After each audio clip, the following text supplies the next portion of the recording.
अस्सलामु अलैकुम व रहमतुल्लाहि व बरकातुहू। इन्नल हम्दुलिल्लाह नहमदुहु नुसल्ली अला रसूलिहिल करीम अम्मा बअद फ़अऊज़ु बिल्लाहि मिनश शैतानिर रजीम। बिस्मिल्लाहिर रहमानिर रहीम। रब्बी ज़िदनी इल्मा रब्बिश्रह ली सदरी व यस्सिर ली अमरी वाहलुल उक़दतम मिन लिसानी यफ़क़हू क़ौली।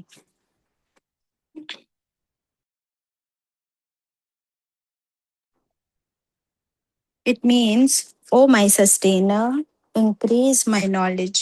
O my sustainer, open my heart to your light and make my task easy for me.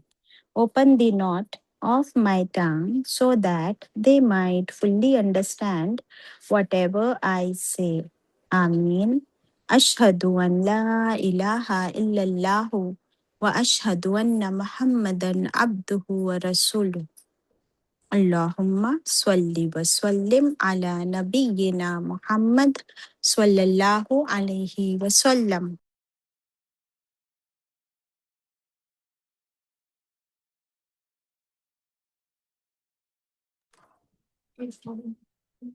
Welcome my dear sisters. हम पढ़ रहे पारा 28 में सूरत अत-तगाबुन। तिलावत होगी आयत 14 ऑनवर्ड्स।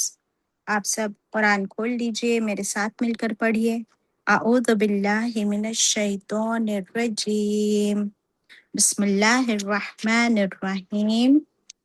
आयत 14।